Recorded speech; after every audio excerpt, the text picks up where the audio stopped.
happening today. I mean, now the tax collectors are the guys with the big guns who come out.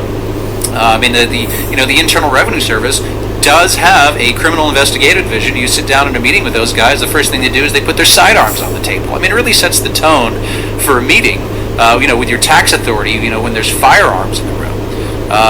We can't even imagine something like this happening today, but in the early days, I mean, people took their freedoms and their liberties, and they said, we just got finished fighting a war for this, and the first thing you're going to do is tax me so that you can pay off these rich guys that swindled me out of my debt that you were never going to pay to begin with. It just wasn't something that they felt was equitable. It wasn't something they felt upheld the principles of liberty that they had fought for. But the U.S. government was very keen on this, and at that point, they said, we made a decision, we're going to go with it. We have to quell this rebellion. We have to stamp this out. We have to show people that when we as the U.S. government say something, do something, when we pass a law, we intend for people to follow it. And so they actually went out, and there are these stories about Hamilton going out with the troops, George Washington leading a column of troops out to go out to western Pennsylvania to actually quell this rebellion. And and that was really the first time in U.S. history that taxes were collected at the point of a gun. People rebelled, the government went out, they sent the military out there after them, and actually did battle with a lot of these folks, with a lot of these rebels who were rebelling against a tax they felt like was unfair, unconstitutional, unfree, and the government put the rebellion down. People died. I mean, it's very much like a Waco situation. If you remember the Branch Davidian fiasco with the ATF and the FBI, there were shootouts with people. There were women and children around, and it was very much kind of a Waco type situation. And again, first time in U.S. history this sort of thing happened. Certainly wouldn't be the last at all. We've seen now the extent to which the U.S. government would chase people to the ends of the earth trying to get paid. Or in certain cases now, where they chase people to the ends of the earth just looking for somebody to fill out a form, throwing people in jail because they didn't fill out a form. It wasn't even about, being past due on your taxes. They'll just throw you in jail for not filling out a form. And it's very, very interesting because I was talking about this with some guys on my team recently. We've got one of the members of our team is actually from Thailand. A lot of people don't realize this, but the king of Thailand is actually a U.S. citizen. He was born in the United States, which makes him a U.S. citizen. And the U.S. government taxes all of its citizens, regardless of where they live, on their worldwide income. Now, the king of Thailand is one of the wealthiest people on the planet. He owns a lot of things in Thailand. He owns many of the assets and the land holdings and so forth. He's a very, very wealthy guy. That's their system. I'm not necessarily pointing to anything in their system right now. The moral of the story is that this guy's a U.S. citizen.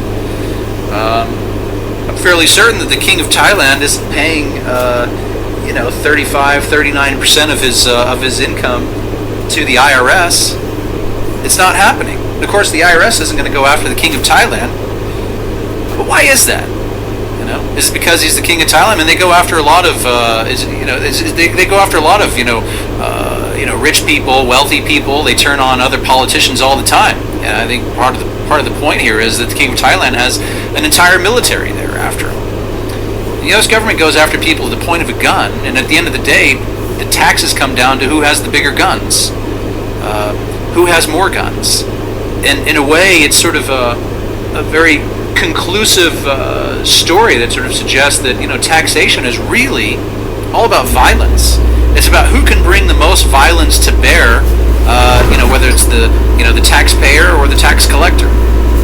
And whoever essentially has the most violence to bear, ends up winning that argument. There's a very interesting case now. I think that's going to become something. There's a gentleman named Boris Johnson, who's the mayor of London, who is also a U.S. citizen, simply because he was born in the United States. He doesn't live in the United States, hasn't lived in the United States for decades. He's the mayor of London now, and he thinks it's utterly absurd that he has to pay taxes. And now he's got a case before him where he sold some property in the UK. It's tax-free in the UK. He doesn't have to pay any taxes on it. But the IRS has its hand out and said, Boris Johnson, we want your money.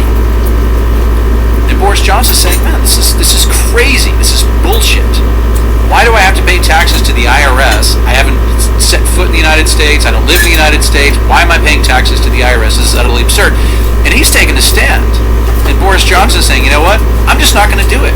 Come and get me, IRS. Come get me. Come take me out. If you think that I need to pay taxes, then come and get me, because I'm not going to do it.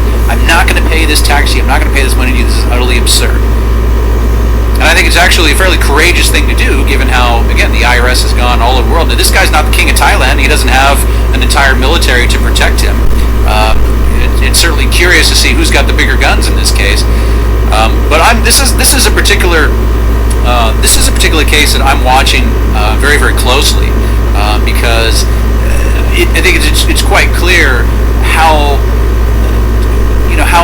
due for utter reform and overhaul the entire tax code is. The tax code is so old and antiquated, and they've been patching it together and patching it together and patching it together forever. It's so old, it's so due for an overhaul at this point. The tax code is based on at best 20th century provisions, a world of the 20th century that just simply no longer exists.